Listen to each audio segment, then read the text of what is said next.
Hello, everyone. My name is Eric Keefe, editor-in-chief of The Quintessential Gentleman, and today we are speaking with Chris Martin, who is the president of 14th and Market, which is a multi-platform storytelling brand. What's going on, my brother? How are you?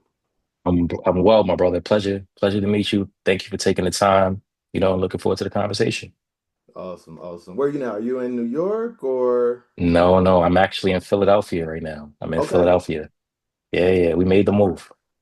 Okay, awesome, awesome. You on the RootsCon? I am. I'm going Saturday and Sunday, so I'm excited about that. Okay, awesome, awesome. Yeah, man. Perfect. So definitely want to talk to you today. Excited. I have a marketing background, advertising Okay. background. So this type of conversation, I'm super excited to hear. I come from more of the radio marketing, but also more Nice. on the serving particular, like the general population in radio. When I did advertising marketing for a law firm, I did big law in New York City. So that was definitely a Okay. different advertising versus what you do, which is more, on the cultural side and, you know, the the different conversations that we'll have specifically to our targeting our audience. But I wanted to just kind of kick off this conversation with trying to dig back. You're not old.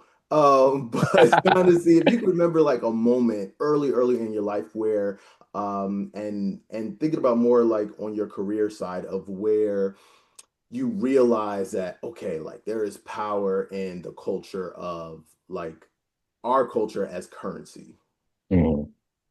That's interesting, man. It's like I actually figured that out before I even got into the business. I think that's kind of what drew me to doing what I'm doing.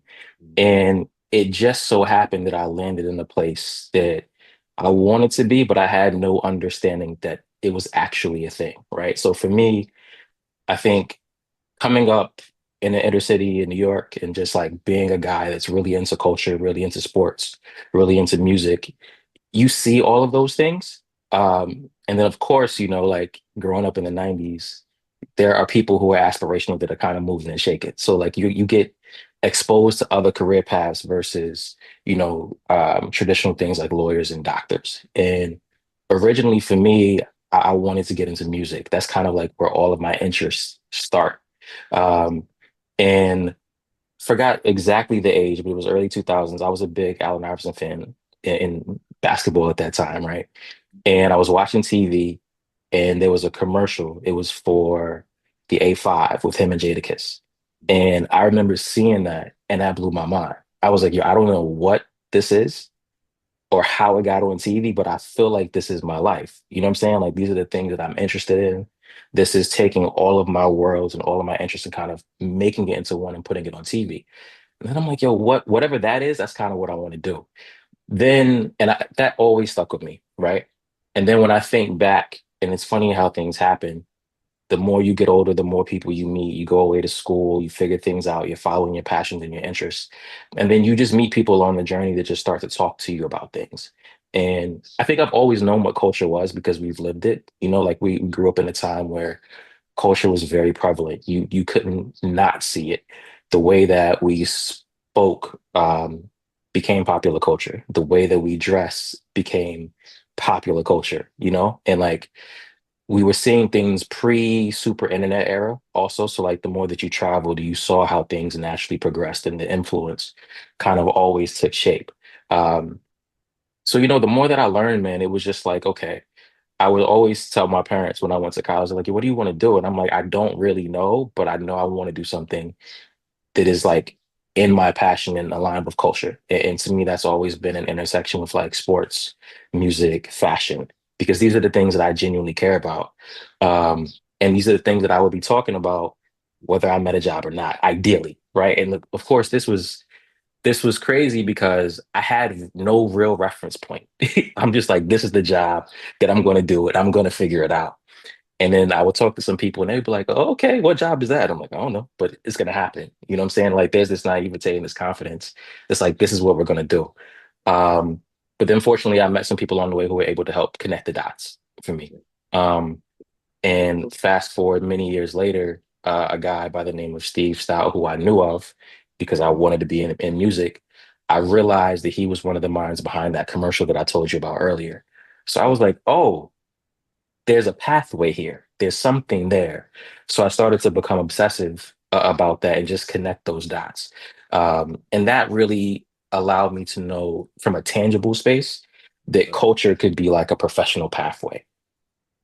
So it was a conversation with Steve Stout that made you realize that this is how you are able to put No, pieces together, or okay. no. It was a there was an interview because this was at the time when he started talking about, I think this is when he started to make translation.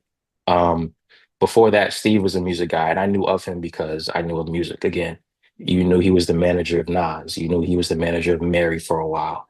And then as he started to get more in the advertising industry, he was talking about his journey.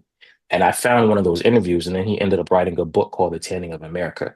So, and that kind of talks about how culture spans across a bunch of different ways. So I read the book naturally. And in that, I was kind of like, oh, these are connecting those dots that I've been longing for. And whatever this is what I want to get into. Okay. And I met Steve way later down the line, but this was more so of like I was in college at this point, just trying to figure things out. What was that? The let's ask this way. The job that you had that first connect that, was in the lane and what you wanted to do, was that right out of college? And if that was right out of college, what was that? It's a good question. It wasn't a particular job, but I'll quickly take you through kind of where I was at. So, I want to say going into my senior year of college, I was interning that summer. The summer prior, I was interning at Fader Music. Um, you know them for a magazine. They have an agency called Cornerstone, and what Cornerstone did, it pretty much was complementary to the magazine, but it was a lot more of like artist marketing. So I did that. I was working a lot of records at that time. I think it was Maxwell's Pretty Wings album. It was Wale's first album. And that started to connect dots. So I'm moving around, understanding culture, understanding of the space. And then I go back to school, right? And as I'm graduating, I'm about to be graduating. So you start making those calls. You're like, yo, like I'm about to graduate. I want to get back into some of these things. Some people I met along the way had actually moved to different companies at the time. So there was two parallel conversations that were happening in real time for me. One, a frat brother of mine said, hey, I know this guy. He seems to be interested in what you're interested in. And he's a frat brother as well. He has this program, and I think you should probably like give him a call. Maybe that can kind of help connect some dots for you. I was like, all right, cool, whatever. And then I called also one of the people that I used to intern with at Cornerstone, and they had moved to a marketing agency at the time, doing a lot of work for Nike. And at this time, I'm not sure if you're familiar, but they launched this program called the World Basketball Festival. That was a really big event. It celebrated basketball, particularly street ball and basketball culture. And it started in New York City in summer 2010. And it was like a whole summer long program. The big crescendo, they built a basketball court in like Radio City. They had Jay-Z perform. It was nuts. And so I ended up taking that. And that was like my first real industry job. It was more on like the production side. Um, and the production like experiential side. So, you start to see things, and there I'm like really just like curious about what I'm doing on a day-to-day basis, but also like who are the people that are really making this thing go? So like as we're interacting with the people from the brand, I'm like, oh, they're moving in a way that's kind of cool. Like, what is it that they're doing? You know what I'm saying? Like, what is that? Who is that? And then you naturally see people who come around and they just have like this gravitational pull. And you also see how they affect work. And I'm like, oh, what is that? Like, I have to get closer and I have to figure those things out. So I start to talk to the guy who I mentioned a little bit earlier, because this is all happening at the same time. And I'm explaining my experience of what's happening right now in front of my eyes. And he's like, oh, it sounds like you're in the advertising space. And I'm like, advertising? Hmm, tell me more. So he runs a program called the Marcus Graham Project. Um, and we start talking about that. And I'm like, yo, was this inspired by Boomerang? And he was like, yeah, the pillar, Marcus Graham, is an advertising. And again, this is one of my favorite movies as a kid, but it never really connected because Nobody talks about advertising at that time. Like understanding that that was a pathway, not really a thing. So I was like, oh, snap. So for me, everything is starting to click. Like everything is starting to click. And I think that's one of the things in my journey that fortunately is kind of consistent. Things just click, right? Like you meet the right people, you're in the right place at the right time. You put in the work so you're prepared, and then things just kind of happen around that space. So that was really like my first understanding of the job, is like Yeah. seeing it from those different spaces. Um, and then from there, once I got in after that project was over, I applied to advertising agencies in New York who were local. And I went through a bunch of different types of roles. Like I started in media planning, Okay. and that was interesting. I didn't like it, but it I was hate. like, yeah, okay, good. So it was like, yo, this is like, and I was so excited, bro. Like I got in and I'm like, yo, I'm gonna like make recommendations on like where these things should be played. And I did that, but it was just kind of like it wasn't enough. It was boring. and, and wasn't it? It's so much more like at least back in my time, it's just so many numbers and how many people. It was so Yes, much more strategic than the actual yes, idea, storytelling, all that yes, stuff. So for sure, for sure. yeah. And so I'm like, all right, I'm learning, but this isn't what I'm thinking. Like I'm not really in the mix. Like I'm not making the work that I want to make. So I ended up applying to another job doing strategy.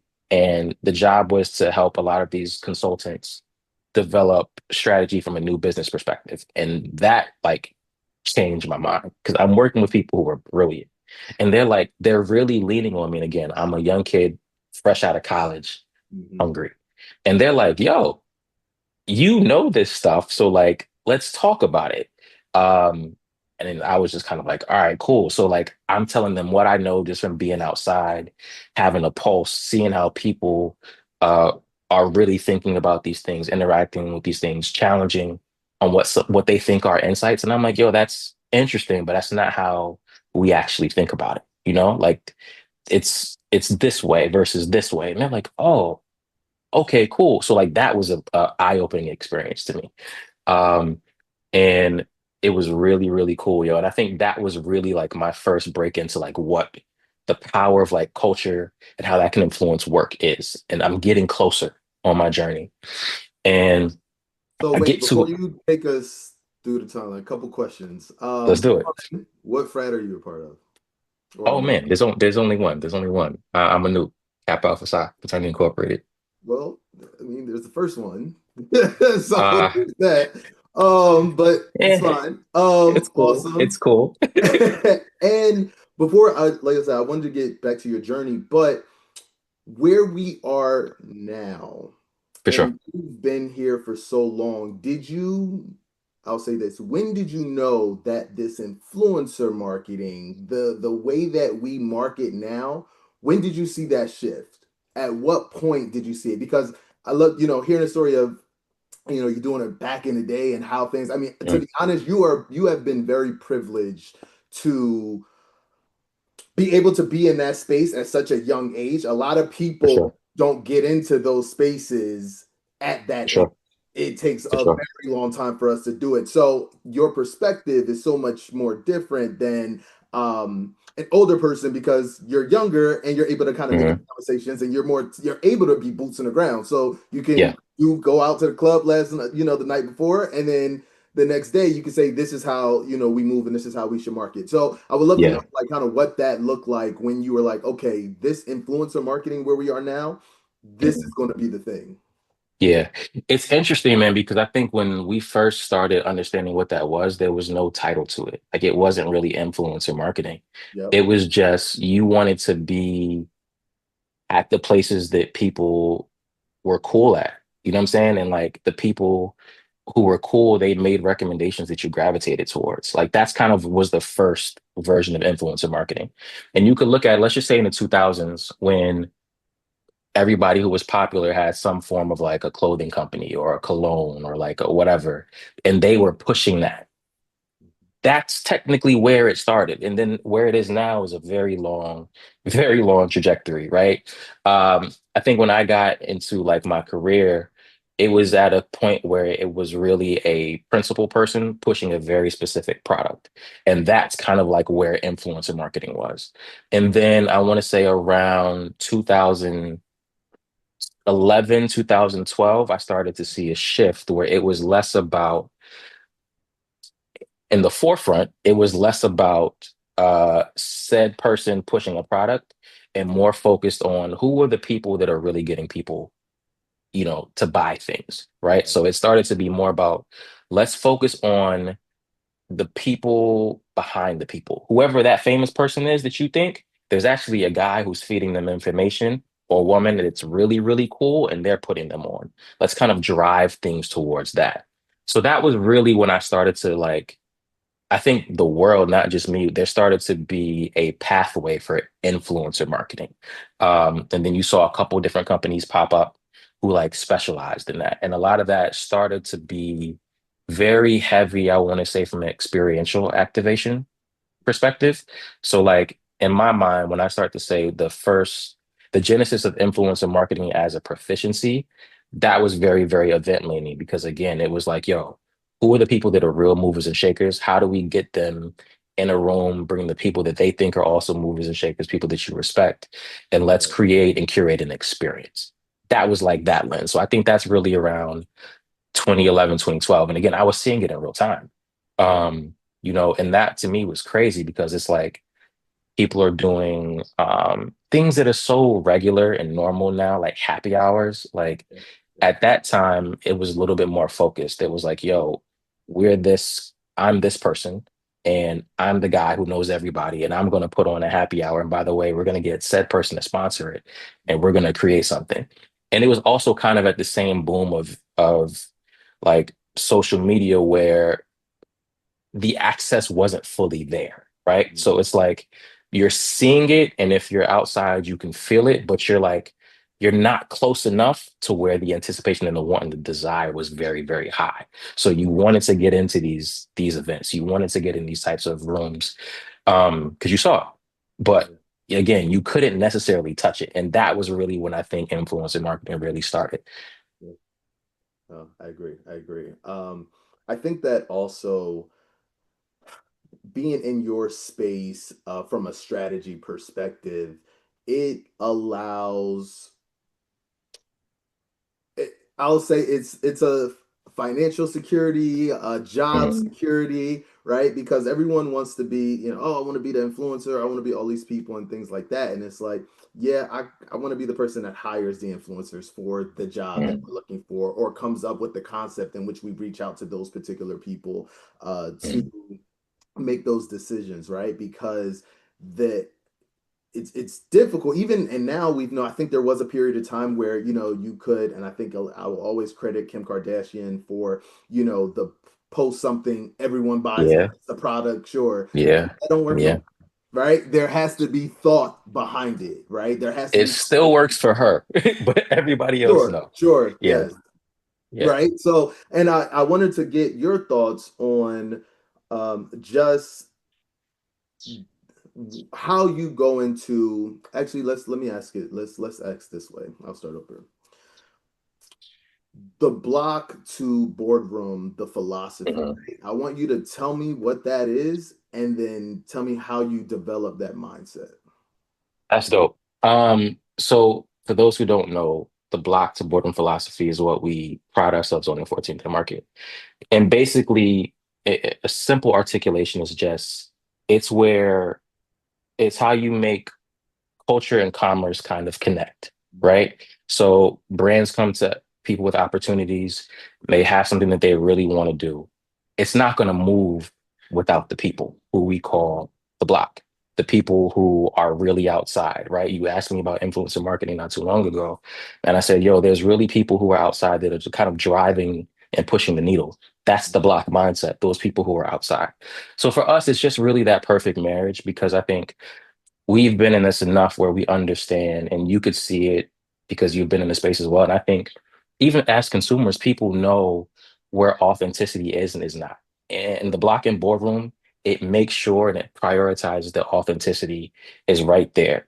And if we do that the right way, then it's going to be a great partnership, not only for us and and the clients, but also for the consumer, because there's truth there. So that helps us focus on that. And I think just being, being who we are. And again, I'm privileged to have come up in a time where, you're still boots on the ground, and a lot of the skills that I have, a lot of the perspective that I have is informed by real time experience. So I'm naturally bringing that block to any place that I go to. I just happen to be fortunate enough to be in these boardrooms as well. So having that mentality and making sure that, you know, we never lose sight of that, and that influences the work, ends up driving the results that we ultimately want. So when there is a partnership and it comes out, you see yourself in it, as opposed to feeling like you're being pandered to, or like somebody was really trying too hard. Because a lot of times there's people making decisions in these rooms who have no wherewithal, who have no understanding of the consumer that they're talking about. I like to say what makes us dope too is we're consumers first. Yeah. Like we focus on that. So when you come in and you get our professional perspective on something, we can speak to you from a professional lens, but we can also speak to you from a consumer lens. What are the conversations that happens in the room prior to the win, right? So, they're coming to you, you already know they don't have an idea of how this is going to work, but you're Mhm. pitching, you're giving ideas. What are the type of conversations, or what are the challenges that you have to overcome based off of the conversations that's happening in those rooms?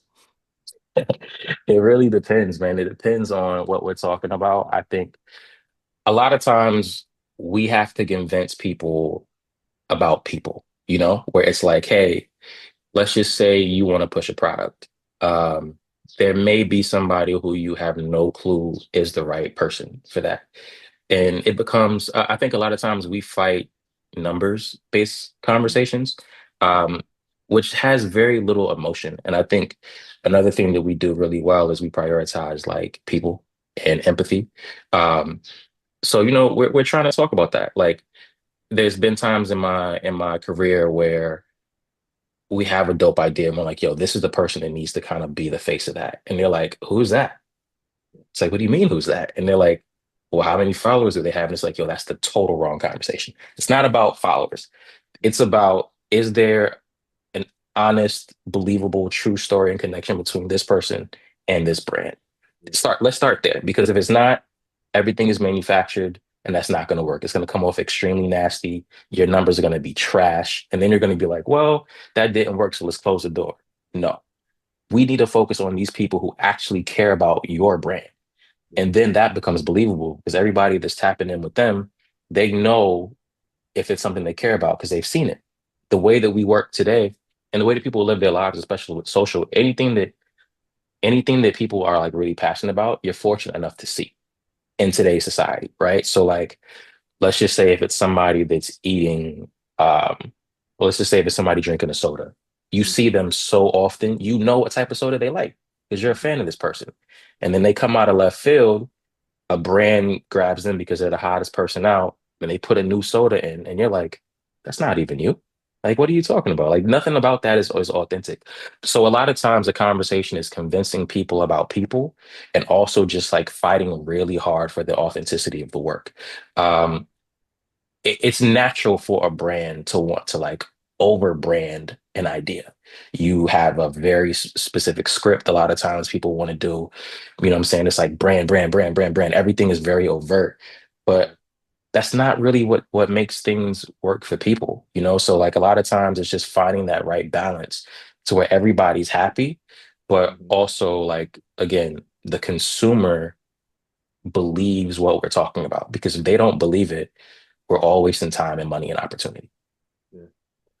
So I'm going to give you an example. Then I want you to provide. I have a couple examples that you have, but I want you to tell me Okay. the examples that you would like to discuss. So I recently wrote an article, for the magazine, right? And I wrote it based off of a Tuesday night in New York City. I went to Mhm. Saint Restaurant Lounge out in Hell's Kitchen, and Nice. then I went there for their anniversary. And then after that, when that was over, I went to the private room. No, the record room, excuse me, out in Long Island City. It's my favorite spot. And love it. I That night was the best Tuesday night that I've had in a very long time in New York City. So I wrote about it. And just telling everybody how excited I was, all that case, all of that may be, people sharing it, posting on social media, all that good stuff. One of my people on my team, they had a call with Saint, just kind of go, I think they're going to do something, we're going to do something with them. And they were like, yeah, I came back next Tuesday and it was crazy, it was so many people there, and all that type of stuff. And they're like, yeah, and we attribute that to the article that you wrote that went out. To your point, again, it's that authenticity of, for one, it wasn't a sponsored article, it wasn't anything like that they told me to write about, but I had an experience, I shared that experience. And what the authentic part was, that as a New Yorker, someone of a particular age who's not interested in being at a club but also still wants to have a good time and a Tuesday night, you're interested, right? And that was a home run, right? So that to me is like an example of what you're sharing about the block to the boardroom and having those type of opportunities, and you're curating those opportunities. So I would love to hear some of those type of campaigns and things that you've worked on and how it's worked. And I think you're on. Okay, I was saying you're on mute. Yeah. My dog was going crazy, so I had to All mute it. good. First of all, you have great taste. Those are dope spots. And Record Room on Tuesday night is incredible. So, you know, R&B night, always go. Yep. Um, there's a couple that come to mind, right? And like I think maybe let's talk about two. So one, at a previous agency that I worked for, I had the pleasure of being on the team that supported McDonald's. And, you know, I was a person on the team. Um, I always like to give more credit to the people that I work with as opposed to myself. But we were working on this famous orders campaign, which I think people are familiar with. And at that time, we wanted to again draw really strong connections between the brand and brand fans. So for us, there was already a filter of the type of people that we would and we wouldn't work with, like, and we would get calls all the time from publicists and people saying like, yo, let's do a deal. We had no interest in doing a deal. Like if you were not an actual fan of the brand, there was nothing really to discuss because it wasn't authentic. So, we remember talking about it. There was an artist who inspired that. And hopefully I don't get in trouble for saying all of this, but there was an artist who inspired it. And they just inspired it by things that they were doing naturally. Like this one person went on live all the time.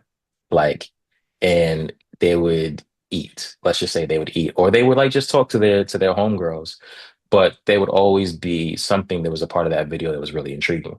And one day we saw the brand show up in an authentic way. And it was like, yo, this is a fan. Like there's something here. And if we're in the rooms talking about, you know, creating new ways to talk about products and like deals and stuff, maybe there's something there. So then we started thinking about that. Like, what is a really cool program that we could make that has different touch points that people can see themselves in different communities? Because I think when you start talking about influencers, you have to understand too that influencers come with a community behind them.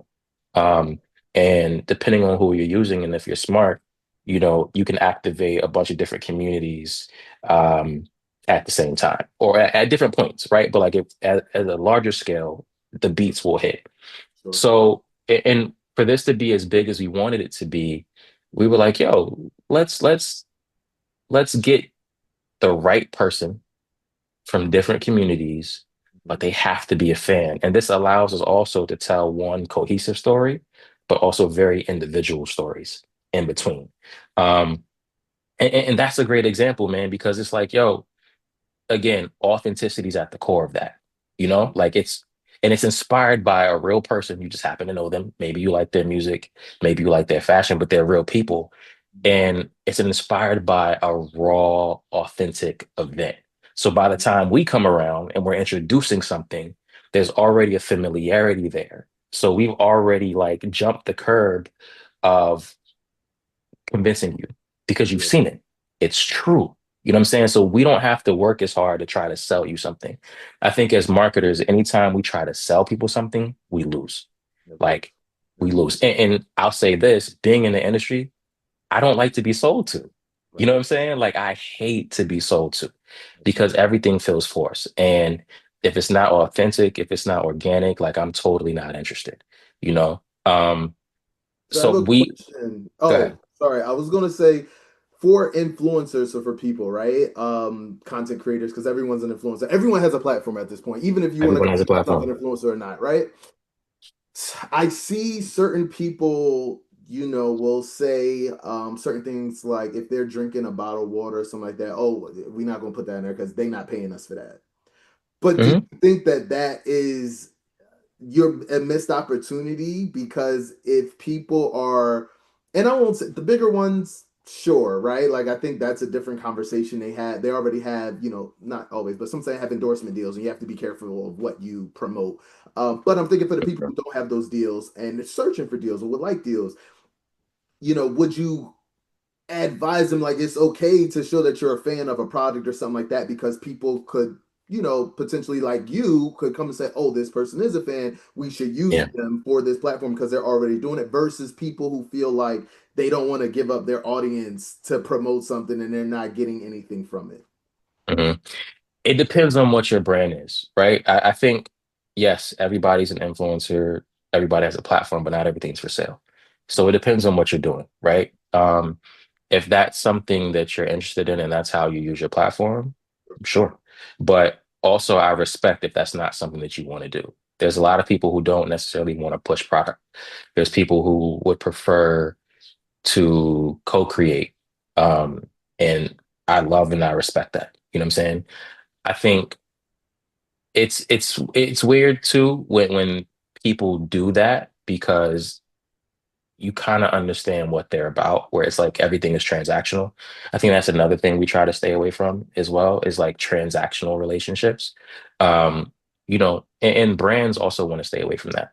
Everybody wants something to be long-term, mutually beneficial. That's the way I think really good business is done, where both people get something out of it and it's authentic to both parties. But I'm not mad, yo. Like if you tell me, yo, I don't want to push water, Yeah. okay, like that's cool. We have to honor that. And there's some people who are very specific about their brand. But if you are into that, I think the best thing to do is just show you living your life with the things that are naturally in your life when the camera's not on, because then the right person is going to find you if it makes sense, and it's going to be easier for you to even like vet deals and opportunities because it's something that you like. you know Everybody can give you advice. My personal advice is don't recommend push a product or something that you would not naturally drink when the lights are off, or when it's just you by yourself, or when it's you by your friends or your homies. Like I'm not going to talk about a certain type of food if I don't eat that food. It's just not authentic, and then things get weird from there. So if that is what you're looking for, if you're into that type of business and that type of work, just live your life. And the products that are naturally ingrained in your life, I would focus on those. Like if those opportunities come up, try to align with those. That's kind of like a filter also for good business, in my opinion. No, appreciate it. If you remember where you were going with your story, or if you want to go to the sex one, I apologize. No, no, it's cool. It's cool. We can keep going. We can keep going. Perfect, perfect. So I wanted to know where are you now in terms of you stepped into this role as the president of Mhm. at 14th and Market. How are you now managing that particular position? What does that look like, and how does it differ from what you were doing previously? Yeah, it's a good question. It's new because I've never been a president, but also it's new because the agency is new to a degree to the outside world. Mhm. There's a lot of familiarity there, though, I think, which helps, right? So the people that I'm working with, I've had the pleasure of working with them for decades. So there's familiarity there. I would also say the work that I've done up to this point has prepared me very well for where I'm at now. So this juncture, what I'm trying to do is come in and help the co-founders push their vision, our mutual vision of what the agency is. Um, and that comes with, being opportunistic, but also being selective. It's also important at this stage in our infancy to create the culture that we want because, we've been in this industry for coming on 2 decades and we have notes of great things and also things that we would do differently. And just instilling that, right? And also like finding the people that you want to work with. That's really what we're focusing on. And as far as the opportunities, man, it's really just about like doing really good work, really, really good work. Like relationships is everything in this industry. You could probably even hear that through pieces of my story. Like there's always a relationship attached to an opportunity that I was looking for or not looking for. Right. So it's like I am also in charge of those relationships for the agency and nurturing those and fostering those. When there is opportunities and when there's not opportunities, it's still being a really great partner, as opposed to just coming around when something's hot, you know? So we're doing that. And I think that's what I'm focused on as this role as president, is making sure that 14th Market is seen in the best light possible. We're new, so it's important that we're outside, we're telling our story. We're doing storytelling for a storytelling company, which is interesting, right? Like it's a very different thing. It's making sure that the work that we're putting out is something that we can be proud of. Um, that the quality control is there because you don't always get a second chance at a first impression. Yeah. So we want to make sure that we're putting our best foot forward. And again, we're taking on work that we feel very, very passionate about. And especially as a brand in the early stages, it's important that the work that you show the world is something that you love. So it's that, man. It's just, finding those opportunities, swinging for the fences, and doing this with people that we really want to work with. Is it difficult for the brand to become the client in terms of how you just said you're storytelling for Mm, the brand, and now you yeah. have to now create all of these campaigns, Uh-huh. maybe slightly different given the type of brand it is, but is it challenging? I'll tell you what's challenging. The work isn't challenging because the work is the work. And I think we're great at the work. I think what's different is talking about the work, right? Like we're usually behind the scenes guys. And we're people who spend a lot of time making sure the work is special. But in our seat now, we also have to kind of be our own PR people, Yeah, Like we have to talk a little about that a little bit more, a little bit louder so people know what you're doing and not just for the sake of being nosy, but so they can see and identify opportunities, whether it's with them or with somebody else. A lot of the business um, in this industry is by referral. So, like, you know, even here, I'll say this another way there's sometimes that I may see something that's not for me in the agency, but I may know somebody who that might be perfect for, right? right. So it's our job also to talk about what we're doing to allow those opportunities to come. And hopefully too, it's not just about that. Hopefully we're inspiring people who are little versions of ourselves. You know what I'm saying? To know that this work is possible. Inspiring people to even want to come work with us or build their own thing. Like Yeah, it becomes just a different type of service. We've been in service of the work, and I think we're still in service of the work. The work is just a lot larger when it's you and everything is on your shoulders, yeah. if that makes sense. Yeah, no, absolutely. I would say, even myself, like it's very difficult. Like, yeah, I can write about it, interview people, talk to them, put photo shoots together, all those type of things. But when it comes to myself and having to, someone's interviewing me or, doing a profile or whatever the case may be, it becomes different for sure to put on that hat because you're so used to being behind the scenes. But I always Mm, say that millennials are at a disadvantage in this digital world, given that it was you got to be humble, don't be for sure. braggadocious, be For quiet, sure. stuff. Whereas now social media is all about telling people what you've done, how you've done it, how great you are at doing it, right? So Hmm. we don't really operate that way, and you have to turn that Man. off. Yo, you couldn't be more right. Like that's an internal struggle Yeah, that I'll just speak for myself. I've always wanted to be a behind the scenes guy, right? Like that was always a thing. when I was coming up, the people who inspired me, majority of them were behind the scenes, the people who were really making things happen. And there were definitely people who were in front of the camera that were inspiring as well, but it's you just never really think of it that way. So we came up in a time also when a camera wasn't being like pushed in front of your face. So I had to like get comfortable with being uncomfortable, where it's like, oh wait, what's going on? Why is there a camera? But that's the new normal today. So I think we have to get out of our own way and understand what's working and understand what's happening. And unfortunately, if we're not telling our story, you know, that actually helps you be erased. Unfortunately, I saw a quote that said that, and I'm paraphrasing, and that really hit home because it was just kind of like, wow, like I grew up in a time where it wasn't about how loud you spoke, it was about the work that you did. Now you have to do amazing work, but you also got to speak about it at a higher volume. You know what I'm saying? And if you don't, somebody else is either going to forget, take credit for your work, or worse. So you kind of got to do both, man. And this I encourage anybody who's in a similar space as us, especially around the same age frame as us, you got to get with the times, man. Like that you have to. Um, or you don't have to, but if you want to do what we're doing, you Yes. should. It's advantageous. And I think what makes it helpful and special for me is that like when I talk to people who are trying to get into the industry and they'll tell me they're like, yo, I heard you speak here, or I looked you up and I understand and I resonate with your story. To me, that's kind of like, oh, there's value in talking about yourself and what you're doing beyond like gloating. So just even reframing how you think about that can be very, very helpful. Yeah.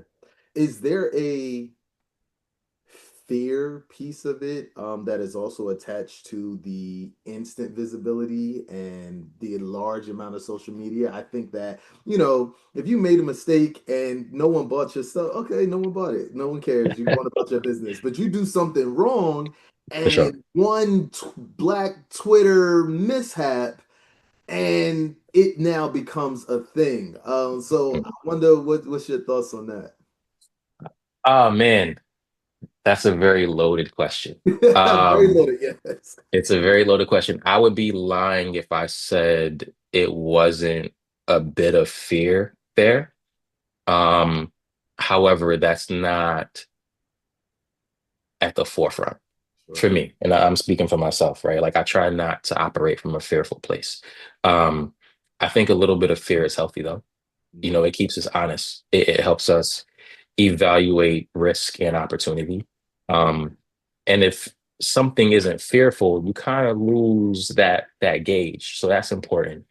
But no, that's not really it, man. It's just different, like I come from a time where you don't want to be the most known, like you don't want that. So it's just different. But I do see things happen when, you know, people are learning in real time and they're experiencing in real time, and we make mistakes as people.